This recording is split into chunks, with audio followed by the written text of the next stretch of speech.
عذاب عظیم. نحمده ونصلي على رسوله الكريم اما بعد فاعوذ بالله من الشيطان الرجيم. بسم الله الرحمن الرحيم. رب اشرح لي صدري ويسر لي امري واحلل عقدة من لساني يفقهوا قولي. اللہ سبحانہ وتعالی نے ہم انسانوں کو پیدا کیا اور ایک خاص مقصد کے لیے پیدا کیا، اور وہ مقصد یہ تھا کہ ہم میں سے اچھے کام کون کرتا ہے. اللہ نے یہ دنیا بنائی اور اللہ نے جنت اور جہنم بھی بنائی. اس دنیا میں انسانوں کو بھیجا اور انہیں آزمایا جا رہا ہے، بلکہ ان کی سلیکشن کی جا رہی ہے کہ کون ان میں سے اچھا ہے جسے جنتوں میں بسایا جا سکے، اور ان میں سے کون اچھا نہیں کہ جو اپنی سزا تک پہنچے.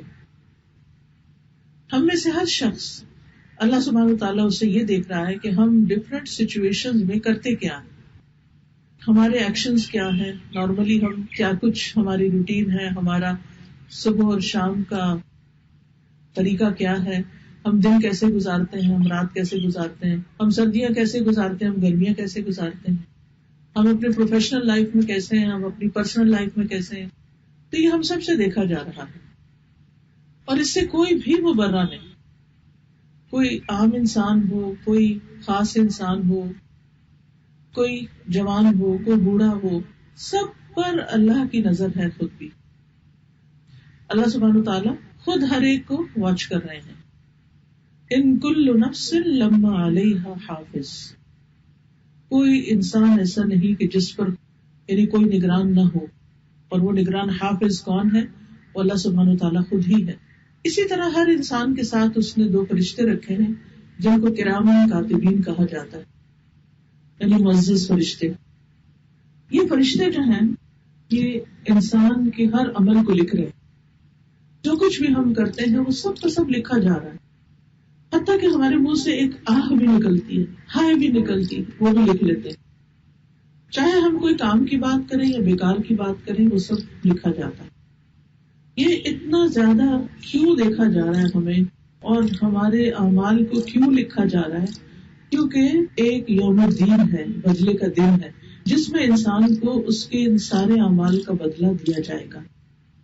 اور اس میں سے جو لوگ اچھا کر کے دنیا سے جائیں گے وہ اس کی اچھی جزا پائیں گے، اور جو لوگ اچھا نہیں کریں گے وہ اس کے مطابق عمل پائیں گے. اور جس کے ساتھ اللہ جو چاہے گا معاملہ کرے گا. ہمیں انسانوں کے بارے میں ججمنٹل نہیں ہونا، کیونکہ یہ ہمارا کام نہیں، یہ تو اللہ کا کام ہے جو زیادہ جانتا ہے، جو ہمارے ظاہر کو بھی جانتا ہے اور ہمارے باطن کو بھی جانتا ہے، سامنے کو بھی، اور جو ہمارے دلوں کے اندر خیالات ہیں اللہ تعالیٰ ان کو بھی جانتا ہے. لہٰذا بہت ضروری ہے کہ ہم سب لوگوں کی بجائے اپنا اپنا محاسبہ کریں، اپنے بارے میں فکر کریں. قرآن مجید میں سورۃ الحشر میں آتا ہے، اللہ تعالیٰ فرماتے ہیں وَلْتَنظُرْ نَفْسٌ مَا قَدَّمَتْ لِغَدٍ، اور چاہیے کہ انسان دیکھے کہ اس نے کل کے لیے کیا کیا ہے. ہر انسان اپنی کل کی فکر کرے، اپنے اعمال کی فکر کرے، دوسروں کے پیچھے پڑنا چھوڑ دے. تو بہرحال ہمارے چونکہ اعمال دیکھے جا رہے ہیں تو ہمیں سوچ سمجھ کے پھونک پھونک کے قدم رکھنے ہیں اس دنیا میں.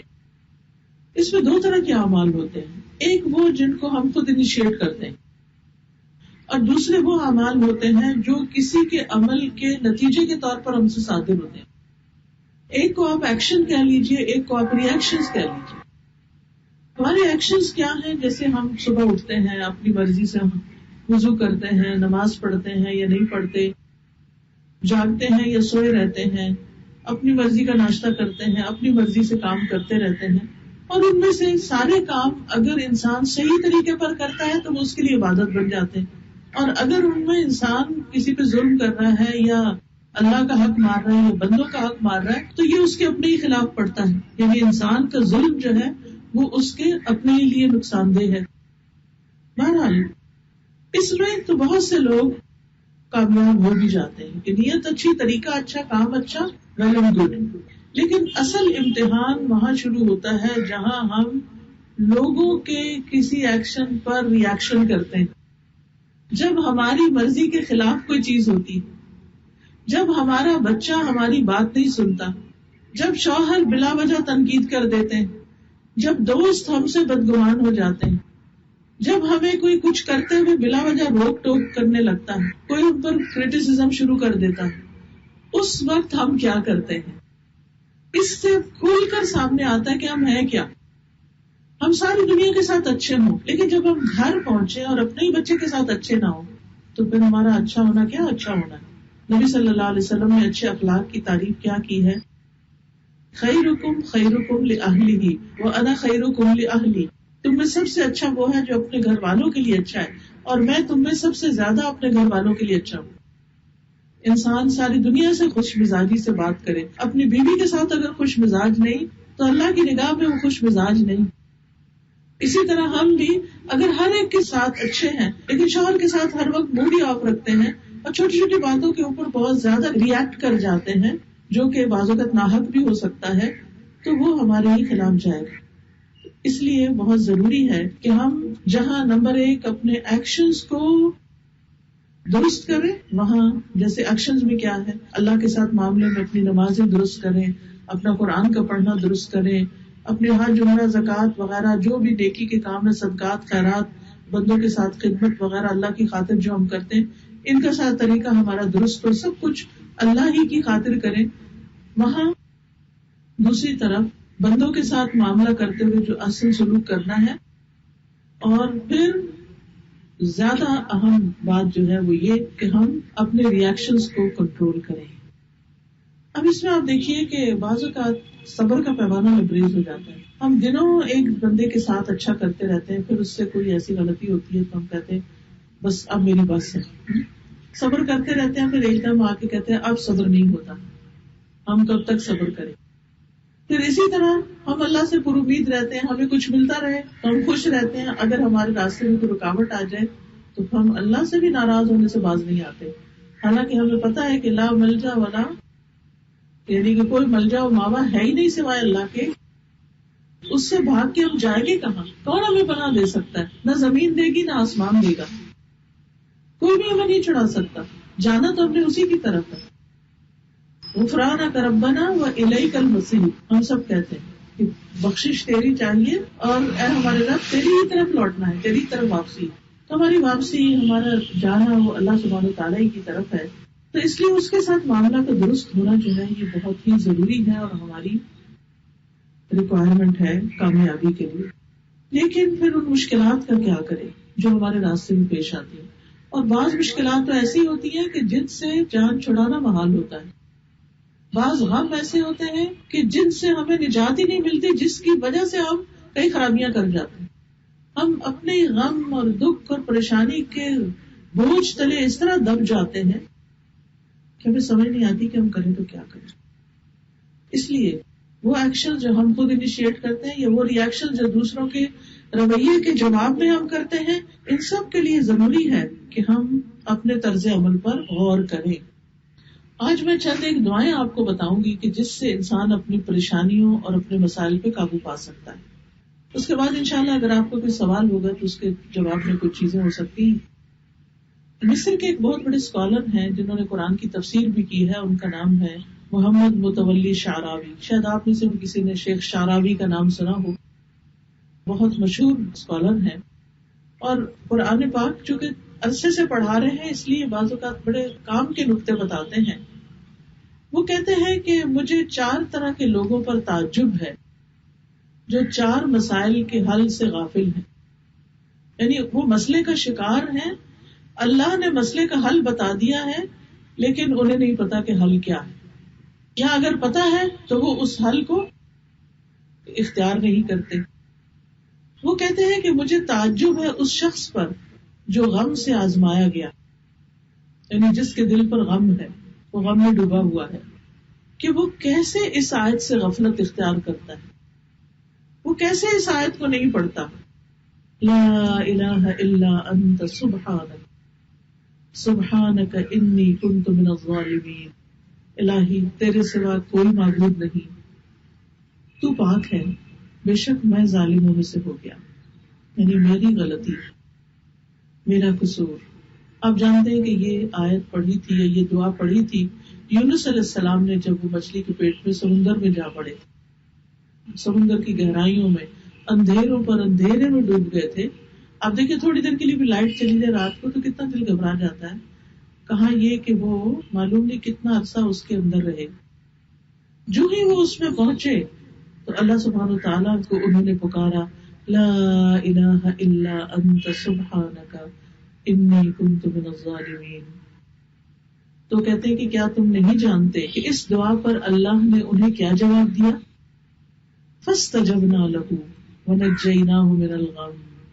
ہم نے اس کی دعا سن لی اور ہم نے اس کو غم سے نجات دے دیا. وَكَذَلِكَ نُنْجِي الْمُؤْمِنِينَ. اسی طرح ہم مومنوں کو نجات دیں گے. یعنی جو بھی شخص غم میں مبتلا ہوگا اگر وہ اسی کلمے کے ذریعے اللہ کی مدد مانگتا ہے تو ہم اس کی مدد کریں گے, ہم اس کو نجات دیں گے, ہم اسے مشکل سے نکالیں گے. اب سوچئے, یاد کیجئے آپ کی زندگی میں کیا چیز بڑی مشکل بنی ہوئی ہے. کوئی انسان ہے یا مالی مشکلات ہیں یا کسی کی جدائی ہے. بعض اوقات ایسے ہوتا ہے نا جب اپنی اسٹیج کو پہنچتے ہیں تو بچے بڑے ہو جاتے ہیں یا ان کی شادیاں ہو جاتی ہیں یا پڑھنے باہر بھیج دیتے ہیں اور اس کے بعد مائیں جو ہیں وہ اداس ہی رہتی ہیں, کسی جگہ دل نہیں لگتا, ہر ایک چیز پھیکی پھیکی لگتی ہے. اپنی زندگی بچوں کے پیچھے گھلا ڈالتے ہیں. وہ خوش ہیں تب بھی, وہ خوش نہیں تب بھی, وہ چھوٹے ہیں تب بھی. ماؤں کا تو سب سے بڑا غم اولادی بن جاتا ہے. تو ایسی صورت میں جب یاد آئے, جب دل اداس ہونے لگے, جب پریشانی چھانے لگے, فوراً تسبیح اٹھائے اور اللہ کا ذکر شروع کرے. لا الہ الا انت سبحانک انی کنت من الظالمین کا ورد کرنا شروع کر دیں. اب اس میں آپ دیکھیے کہ بعض اوقات ہم پڑھتے ہیں لیکن خود ساختہ طریقے اختیار کیے ہوئے. کہیں میں نے دیکھا کہ لوگوں نے پانی کے پیالے رکھے اور اس میں تسبیحیں ڈبوئی ہوئی ہوں اور ان پہ پڑھ رہے ہوں.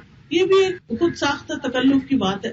اس کی کوئی ہمیں نہ طریقہ بتایا گیا اور نہ ہی کچھ کہا گیا, بس صرف یہ جملہ دہرانا ہے اور اسی جذبے اور اسی خشوع اور اسی سنجیدگی اور اسی اخلاص کے ساتھ پڑھنا ہے جس کے ساتھ یونس علیہ السلام نے پڑھا تھا.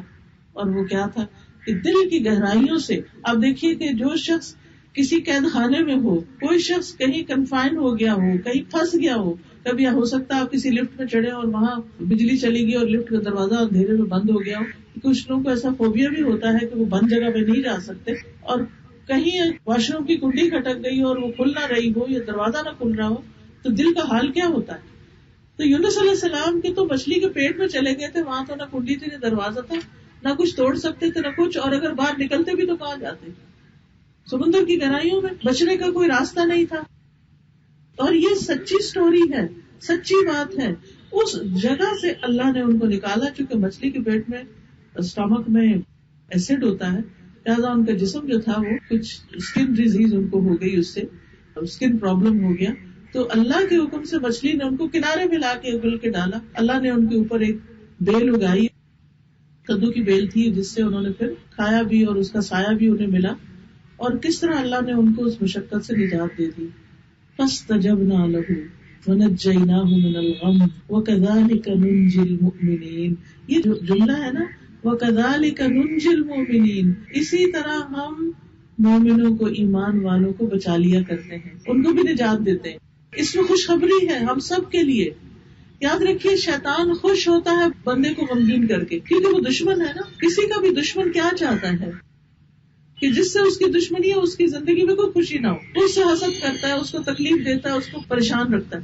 شیطان بڑا خوش ہوتا ہے جب مومن غمگین ہوتا ہے.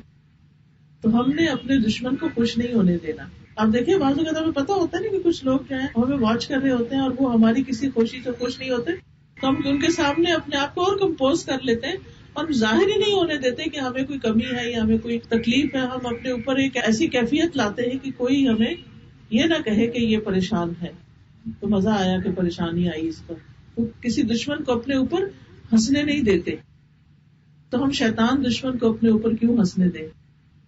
کسی بھی غم اور پریشانی کو یاد کر کے پڑھیے لا الہ الا انت سبحانک انی کنت من الظالمین. سبحانک, تو پاک ہے. یعنی اگر مجھ پہ یہ مصیبت آئی ہے تو میں تجھے بلیم نہیں کرتی. کچھ لوگ تو اللہ کو بلیم کرنے لگتے ہیں, وائی می. نہیں, اللہ اس میں کوئی ضرور حکمت ہے.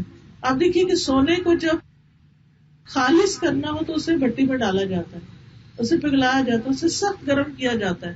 اسی طرح جس انسان کو سونا بنانا ہو اللہ اس کو مشکل میں ڈالتے ہیں کہ اس کے سارے میل کچیل، اس کی بری عادتیں، اس کی کمی بیشی ختم ہو جائے اور یہ نکھر کے میچور ہو کے باہر آئے. تو اس لیے بہت ضروری ہے کہ ہم یہ کلمہ پڑھنا نہ بھولیں. لیکن ہوتا پتہ کیا ہمارے یہاں رواج یہ ہے کہ جب کسی کو مشکل آتی ہے وہ لوگوں کو اکٹھا کر لیتے ہیں، انہیں 1.25 لاکھ روپیہ دے کے بٹھا دیتے ہیں، خود کچن میں چلے جاتے ہیں، خود کھانا پینے کا ارینجمنٹ کرنے لگتے ہیں، لوگوں کو ویلکم کر رہے ہوتے ہیں اور لوگوں سے پڑھوا رہے ہوتے ہیں، اور لوگ اپنے لیے پڑھ رہے ہوتے ہیں لا الہ الا انت سبحانک انی کنت من الظالمین، میں ظالم. تو گھر والے کو کیا ملا اس سے؟ جو پڑھے گا اسی کو ملے گا نا. تو ہمیں ان معاملوں میں صرف آنکھیں بند کر کے نہیں چلنا چاہیے، سوچنا بھی چاہیے کہ ہم کیا کر رہے ہیں. تو لا الہ الا انت سبحانک، تو پاک ہے، انی کنت من الظالمین، میرا قصور ہے، میری غلطی ہے. یاد رکھیے ہم پر جو آزمائشیں اور تکلیفیں اور غم آتے ہیں اکثر وہ ہماری اپنے ہاتھوں کی کمائی ہوتی ہے. قرآن مجید میں آتا ہے وما اصابک من مصیبت فمن نفسک، تمہیں جو بھی مصیبت پہنچی ہے وہ تمہارے نفس کی طرف سے. ایک اور جگہ پڑھتا فبما کسبت ایدیکم، تمہارے اپنے ہاتھوں کی کمائی ہے. ہم انسان ہیں، ہم سے غلطیاں ہوتی، دن رات غلطیاں ہوتی ہیں. اللہ تعالیٰ کیا چاہتا ہے کہ ہمیں پاک کر دے. قرآن مجید میں وعدہ بھی کیا گیا ہے قد افلح من تزکا، یقیناً کامیاب ہو گیا جو پاک ہو گیا. تو اللہ سبحانہ وتعالیٰ ہمارا تزکیہ بھی کرتا ہے مشکل میں ڈال کے. لیکن ہم کمزور بندے نا، زیادہ دن ہم سے مشکل برداشت نہیں ہوتی، تو ہم اللہ سے اور قریب ہوتے ہیں، پھر دعا کرتے ہیں کہ اللہ تو مجھے اس سے باہر نکال دے. پھر اسی طرح وہ کہتے ہیں مجھے تعجب ہے اس شخص پر جو بیماری سے آزمایا گیا کہ وہ کیسے اس دعا سے غفلت کرتا ہے رب انی مسنی الضر وانت ارحم الراحمین، اے میرے رب مجھے یہ بیماری لگ گئی ہے اور تو رحم کرنے والوں میں سے سب سے زیادہ رحم کرنے والا، تو سب سے زیادہ مہربان ہے، تو اس بیماری کو دور کر سکتا ہے، تو اس تکلیف کو دور کر سکتا ہے. لیکن آپ دیکھیے کہ ہم اپنی بیماری میں اور پتہ نہیں کیا کچھ کرتے رہتے ہیں، اس ڈاکٹر کے پاس جا، اس کے پاس جا، یہ وظیفہ کر، وہ کر. یہ جو دعا ہے اس کو پڑھنا بھول جاتے، شیطان ہمیں بھلوا دیتا ہے. یہ کس نے پڑھی تھی دعا؟ ایوب علیہ السلام نے. پھر کیا ہوا؟ اللہ سبحانہ وتعالیٰ نے فرمایا فاستجبنا له وکشفنا ما به من ضر، تو ہم نے اس کی دعا سن لی اور اس کی جو تکلیف تھی اس سے دور کر دی.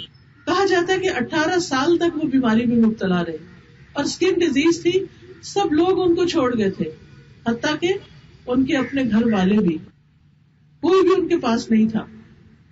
تو پھر کیا ہوا؟ اللہ سبحانہ وتعالیٰ نے ان کی دعا سنی، فکشفنا ما به من ضر، اللہ نے ان کی بیماری دور کر دی. تو ہمیں بھی کیا کرنا چاہیے؟ بیماریوں کے علاج کے لیے اس وظیفے کو اختیار کرنا چاہیے، یعنی اس دعا کو کثرت سے پڑھنا چاہیے. اچھا کچھ لوگ کہتے ہیں ہم دعا پڑھتے ہیں ہماری دعا نہیں سنی جاتی. ہم دیکھیے یہ تو ایسے ہی جیسے کوئی کہے کہ ہم کھانا پکاتے ہیں ہمارا کھانا ہی نہیں پکتا. نہیں، کوئی نہ کوئی وجہ ہوگی، یا تو چولہا نہیں جلایا آپ نے، یا پھر یہ ہے کہ صحیح انگریڈینٹس نہیں ڈالے، کہیں کوئی نہ کوئی کمی ہے. تو اسی طرح جب ہماری دعا نہیں سنی جاتی تو ایسا نہیں اللہ نہیں سنتا، ہمارے مانگنے میں کمی ہوتی ہے، ہم صحیح طور پر نہیں مانگتے، ہم بعض اوقات خود ساختہ طریقوں سے مانگ رہے ہوتے ہیں. تو مانگیے شوق کے ساتھ، والہانہ انداز میں، رو کر، سجدے میں پڑھ کے، قبولیت کے اوقات میں، درود شریف پڑھ کے، تاکہ دعا سنی جائے. یہ کیسے ہو سکتا ہے کہ اللہ نہ سنے جو السمیع البصیر ہے؟ وہ ضرور سنتا ہے، وہ ہر دعا سنتا ہے اور اس کا جواب بھی دیتا ہے. قرآن مجید میں فرمایا وَإِذَا سَأَلَكَ عِبَادِي عَنِّي فَإِنِّي قَرِيبٌ أُجِيبُ دَعْوَةَ الدَّاعِ إِذَا دَعَانِ. میرے بندے جب آپ سے میرے بارے میں پوچھتے ہیں تو بتا دیجیے کہ یقیناً میں قریب ہوں، میں جواب دیتا ہوں پکارنے والے کی پکار کا. جب بھی وہ مجھے پکارتا ہے اللہ تعالیٰ جواب دیتا ہے کہ ہاں میرے بندے. پھر کبھی تو اس کی وہ تکلیف دور ہو جاتی ہے، کبھی اس کو تھوڑے دیر سے ٹھیک کیا جاتا ہے، کبھی اس کا بدلہ آخرت میں دیا جاتا ہے. یہ نہیں ہوتا کہ دعا سنی نہ جائے، سنی جاتی ہے. قبولیت میں کبھی وہی چیز ملتی ہے، کبھی اس سے بہتر چیز مل جاتی ہے، کبھی کوئی بلا ٹل جاتی ہے، کیونکہ ہمیں نہیں پتا ہوتا نا کہ ہمیں کیا چاہیے. ہم سوچتے ہیں ہمیں اچھا گھر چاہیے، یہ نہیں پتا کہ اس گھر میں جاتے ہی کوئی حادثہ ہو سکتا ہے، اللہ نہ کرے. تو اللہ تعالیٰ وہ دعاؤں کی وجہ سے اس حادثے سے بچا لیتے ہیں ہمیں، اور اس گھر کے ملنے میں تاخیر ہو جاتی ہے. کبھی کہیں جانا ہوتا ہے، بلا وجہ ہی لیٹ ہو جاتے ہیں، ہو سکتا ہے اللہ نے کسی راستے میں ایکسیڈنٹ سے بچایا ہو. تو اللہ کے جو فیصلے ہیں نا ان پہ راضی ہونا چاہیے. جو بندہ اللہ سے راضی ہوتا ہے نا اللہ اس سے راضی ہو جاتا ہے. وہ جو دعا نا صبح شام پڑھنا چاہیے، رضیت باللہ ربا وبالاسلام دینا وبمحمد النبی، میں اللہ کے رب ہونے پہ راضی ہو گئی اور محمد صلی اللہ علیہ وسلم کے رسول ہونے پہ اور اسلام کے دین ہونے پہ میں راضی ہو گئی. تو اللہ سے راضی رہنا چاہیے. اور اس سے ناراض ہو کے کس کے پاس جائیں گے؟ بندے سے ناراض ہو گئے تو اللہ کے پاس جاتے ہیں نا، اس کو شکایت لگاتے ہیں، اللہ تیرے بندے میرے ساتھ یہ سلوک کر رہے ہیں، تو ان کو ہدایت دے. لیکن اگر اللہ ہی سے ناراض ہو گئے تو کون سنبھالے گا ہمیں؟ کوئی بھی نہیں ہے پھر. اس لیے کبھی بھی دل میں بھی اللہ سے ناراض نہیں ہونا، چپ کے اس کو پکارتے رہے جس طرح ایوب علیہ السلام نے پکارا. تو بیماری میں یہ دعا بہت فائدہ دیتی ہے. پھر اسی طرح وہ کہتے ہیں مجھے تعجب ہے اس شخص سے جو خوف سے آزمایا گیا کہ وہ کیسے اس آیت سے غفلت برتتا ہے. حسبنا اللہ و نعم الوکیل، کافی ہے ہمیں اللہ اور وہ بہترین کارساز ہے. کبھی کسی چیز کا خوف آ جاتا ہے نا، کہ کئی لوگ ہوتے ہیں ان کو بس ایسے ہی وہم آتے رہتے ہیں، گھر سے نکلے تو ایکسیڈنٹ کہیں نہ ہو جائے. کوئی ضروری ہے ہر سے کتنے لوگ نکلے ہو کیا سبھی کا ایکسیڈنٹ ہو رہا ہے؟ وہ ہمیں تو وہم بھی ہوتے ہیں. لیکن بہرحال ان وہموں کے علاوہ بھی انسان کیا کرے؟ اپنے رب کو پکارتا رہے. اور جب دل میں خوف آئے، پلے باندھ لے بات، جب دل میں خوف آئے کسی بھی قسم، عورتوں کو اکثر خوف رہتا ہے ہمارا ہسبینڈ دوسری شادی نہ کرے، کسی کو خوف ہوتا ہے کہ پتہ نہیں میرے بچہ نہ مر جائے، کسی کو خوف ہوتا ہے کہ پتہ نہیں وہ میرے فلاں مجھ میں جادو نہ کرتے، کبھی کہیں ہماری بزنس سے نہ چلا جائے، کہیں ہماری جاب نہ چلی جائے، پتہ نہیں یہ ہو جائے گا وہ ہو جائے گا. جب بھی خوف آئے تو کیا پڑھے؟ حسبی اللہ و نعم الوکیل، کافی ہے مجھے اللہ. اللہ ہے نا، جب اللہ ہے تو وہ بچائے گا نا، مشکل آسان ہو جائے گی. تو حسبی اللہ و نعم الوکیل بہترین تسبیح ہے کہ کافی ہے مجھے اللہ. اور یہ جو نبی صلی اللہ علیہ وسلم نے پڑھا تھا حسبنا اللہ و نعم الوکیل، یہ ایک جنگ کے موقع پر پڑھا تھا جس میں دشمنوں کے مقابلے کے لیے آپ گئے تھے، لیکن وہ دشمن بھاگ گئے. اللہ تعالیٰ فرماتا ہے فانقلبوا بنعمت من اللہ وفضل لم یمسسہم سوء، پس وہ اللہ کی نعمت اور فضل کے ساتھ واپس لوٹے اور انہیں کوئی تکلیف نہ پہنچی. کہتے ہیں کہ وہاں کافی بزنس ہوا اور بہت سا مال کما کے کئی چیزیں خرید کے واپس اپنے گھروں کو گئے. ایکسپیکٹڈ تھی جنگ اور جنگ کی بجائے وہاں بزنس ہو گیا. لیکن جب لوگوں نے انہیں ڈرایا تھا کہ تمہارا دشمن آ رہا ہے تم پر، تو انہوں نے کہا حسبنا اللہ و نعم الوکیل. اور یہ جنگ احد کے بعد کا واقعہ ہے جب زخموں سے چور تھے وہ لوگ اور پھر بھی دشمن کے مقابلے کے لیے گئے تو اللہ نے ان کی مدد کی. ابراہیم علیہ السلام کو جب آگ میں پھینکا گیا تو اس وقت انہوں نے کہا حسبی اللہ و نعم الوکیل. تو اللہ سبحانہ وتعالیٰ نے کس طرح ان کو بچایا آگ سے. آگ ہی ان کے لیے باغ بن گئی، آگ ٹھنڈی ہو گئی. پھر اسی طرح وہ کہتے ہیں مجھے تعجب ہے اس پر جو لوگوں کے مکر سے آزمایا گیا، کہ لوگ اس کے خلاف چالیں چلتے ہیں. ادھر سے لیگ پولنگ ہو رہی ہے، ادھر سے کوئی سیاست کے لیے جا رہی ہے، ادھر سے کسی کو ڈی گریڈ کیا جا رہا ہے، ادھر سے کوئی مسئلہ کھڑا کیا جا رہا ہے. آپ دیکھیں کہ ہمارے ملک میں خاص طور پر افسوس کے ساتھ کہنا پڑتا ہے کہ کوئی کہیں بھی چین سے بیٹھ کے کوئی کام نہیں کر سکتا، کوئی بڑی کرسی ہو یا چھوٹی کرسی ہو. یعنی کہیں بھی انسان ہو تو اس کو اطمینان نہیں ہوتا کہ میں یہاں جو بیٹھ کے کروں گا وہ کسی پائے بھی چڑھے گا، کسی سرے چڑھے گا یا کچھ.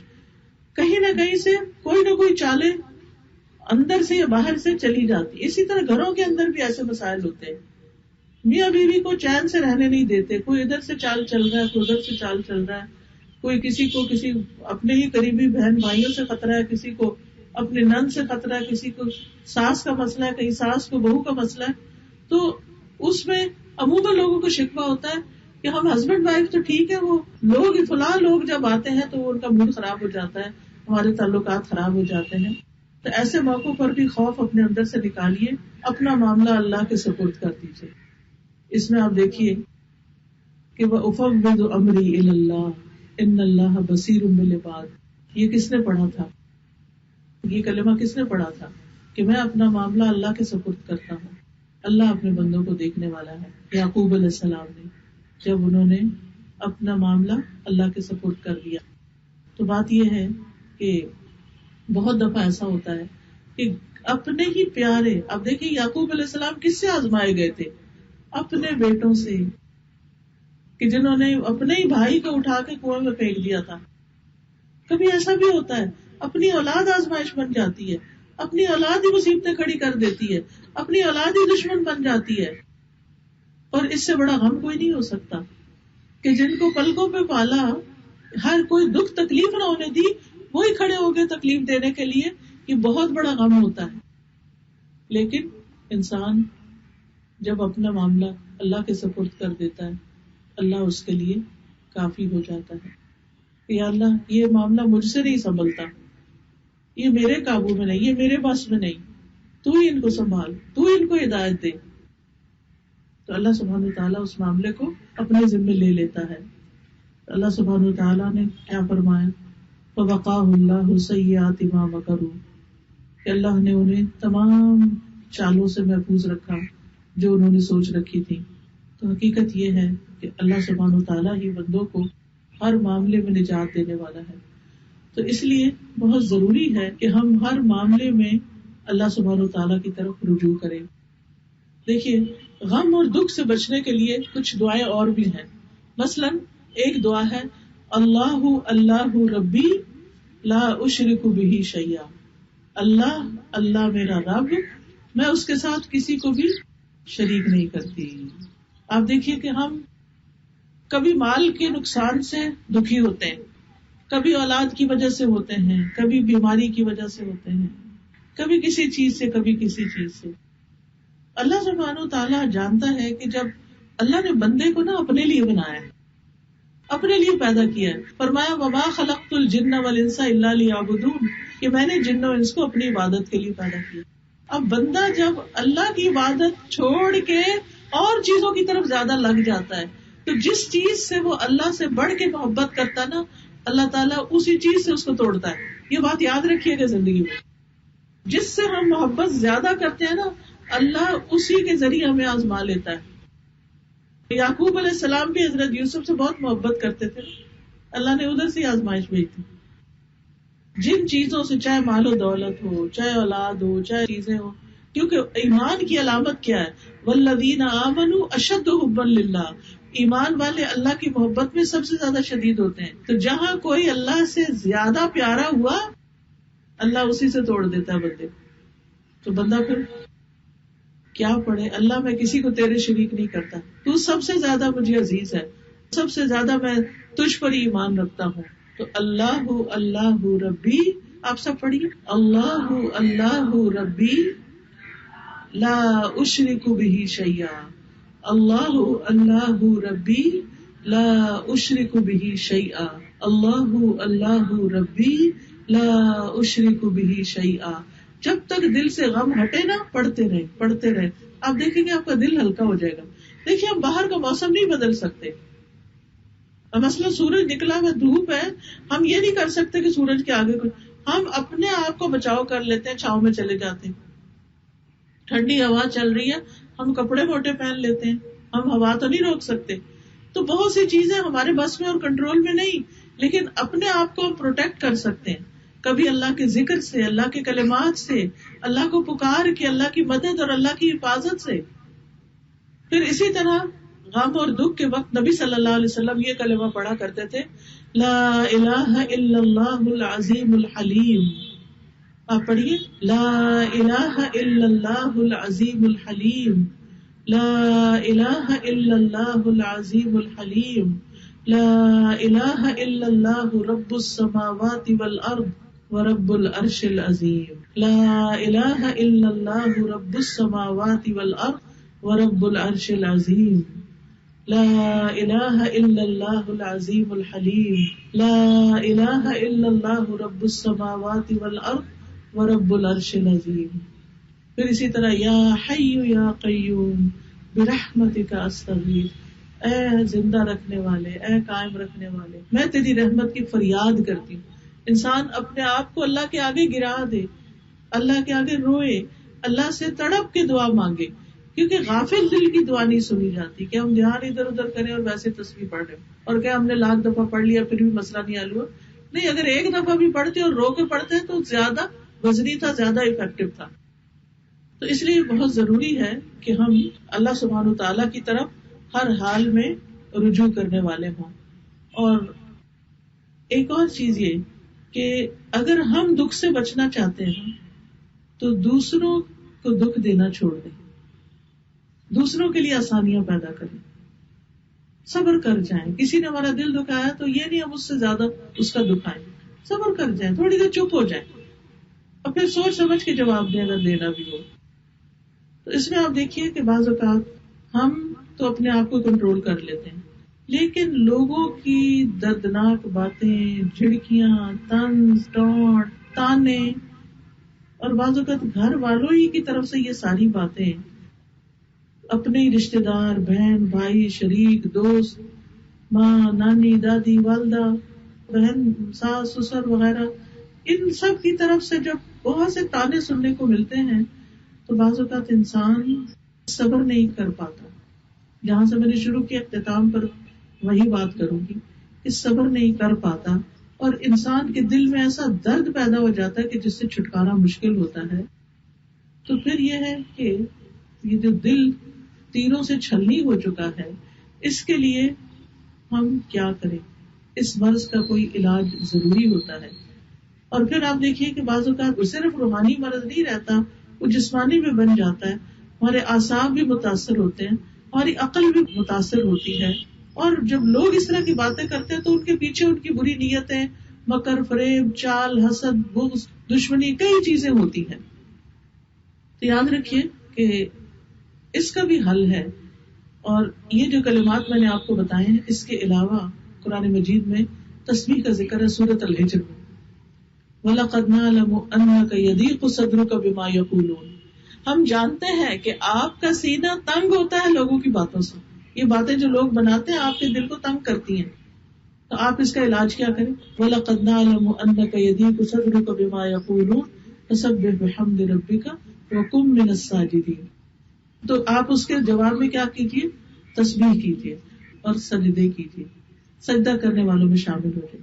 نماز آپ کی آنکھوں کی ٹھنڈک بن جائے، نماز سے مدد لے. وَاسْتَعِينُوا بِالصَّبْرِ وَالصَّلَاةِ.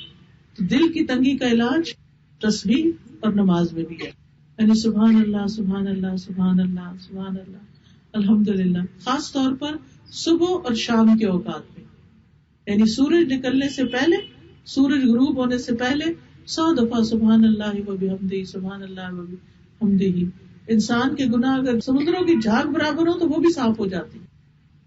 یہ گناہوں کی معافی کا ذریعہ ہے، اور جب گناہ معاف ہو گئے تو ہماری مشکلات بھی حل ہو جائے گی. اور پھر آپ دیکھیے کہ نہ صرف یہ کہ لوگوں کی باتوں سے چھٹکارا ہوگا، بلکہ احتیاطی تدابیر میں سے بھی ہے کہ دل اتنا مضبوط ہو جائے گا کہ کسی کی بات اثر بھی نہیں کرے گی. تو ہمیں دراصل خود کو مضبوط کرنا ہے. لوگ نہیں باز آئیں گے، ہم نے اسٹرانگ بننا ہے. اور کوئی شخص اکیلا اسٹرانگ نہیں ہو سکتا جب تک اس کے ساتھ اللہ کی مدد نہ ہو. تو اللہ کی مدد حاصل کرنی ہے ذکر کے ساتھ، نماز کے ساتھ، صدقہ خیرات کے ساتھ، لوگوں کے ساتھ احسان اور بھلائی کے ساتھ. کر بھلا ہو بھلا، احسن کما احسن اللہ الیک. دوسروں کے ساتھ احسان کرے جیسے اللہ نے آپ کے ساتھ کیا. اللہ کی نعمتوں کو یاد رکھے اور اچھی اچھی باتیں زندگی میں سوچے.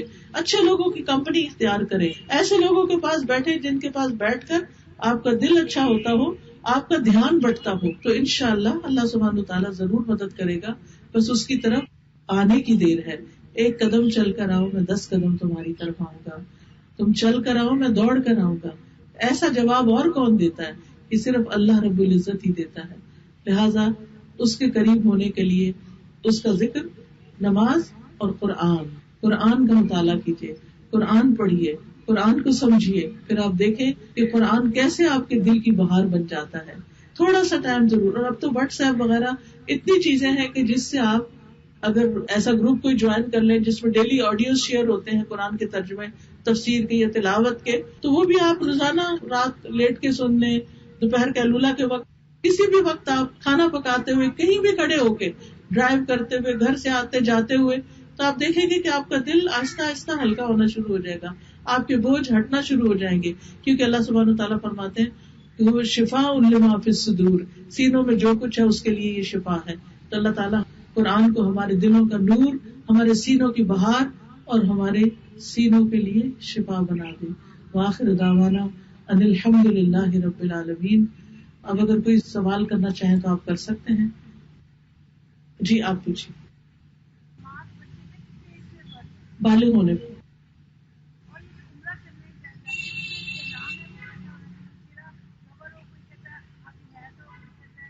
نہیں، اس میں یہ ہے کہ گھونگھٹ سا نکال لیں، یعنی نقاب منع ہے، لیکن یہ دوپٹہ لیا ہوا تو آگے کر لیں تھوڑا.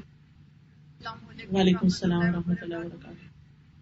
مجھے یہ پوچھنا ہے کہ جب ہم سجدے میں دعا مانگتے ہیں تو کیا نماز والے سجدے کو زیادہ لمبا کر کے اس میں مانگے یا اسپیشل؟ دونوں طرح مانگ سکتے ہیں، دونوں طرح مانگ سکتے ہیں. صرف یہ ہے کہ عربی میں ہی مانگے گے جو مانگے گے. سجدے میں سجدے میں عربی میں مانگے. عربی میں عربی کی دعائیں جو ہے نا وہی مانگے. استغفر اللہ استغفر اللہ اللہم اغفر لی پڑھ لیں بس، کیونکہ استغفار سے بہت سے مسائل. جی بس وہ دل میں رکھ کے نا، دل میں دعا رکھ کے نا کہ اللہم اغفر لی اللہم اغفر لی، اس طرح پڑھ لیں. ہاں جی وعلیکم السلام. جی بچوں کی تربیت کے حوالے سے اہم ترین چیز یہ ہے کہ ہم ان کے لیے اچھے رول ماڈل بنے. اگر ہم چاہتے ہیں کہ ان کا اخلاق اچھا ہو تو ہم اپنے گھر میں ایک ایسا ماحول بنائیں کہ اچھے اخلاق کا مظاہرہ ہو. اگر ہم چاہتے ہیں وہ نماز پڑھے تو ہماری زندگی میں نماز پرائرٹی. اگر ہم چاہتے ہیں کہ وہ دین کی طرف آئے تو ہم اللہ اور اس کے رسول کا ذکر گھر میں کرتے رہیں. تو بچے جو ہے ماحول سے زیادہ سیکھتے ہیں. اور اس کے علاوہ میرے لیکچرز ہیں کافی سارے بچوں کی تربیت پر. میری ویب سائٹ ہے farhatashmi.com، اس پہ آپ جائیے، یا قرآن فار آل ایپ ہے، اپلیکیشن ڈاؤن لوڈ کر لیجیے. اس میں جتنی بھی سیریز ہیں اس میں بہت ڈیٹیل کے ساتھ بچوں کی تربیت پہ لیکچر دیے. آپ کو انشاءاللہ بہت فائدہ ہوگا. روٹین میں سنتے رہیے، نئی نئی ٹپس آپ کو ملتی رہیں گی. جی فرمائیے.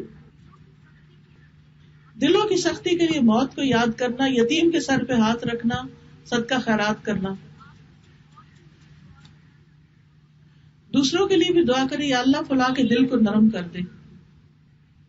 میری طرف سے اجازت. سبحانک اللہم و بحمدک، اشہد ان لا الہ الا انت، استغفرک و اتوب الیک. السلام علیکم و رحمۃ اللہ وبرکاتہ.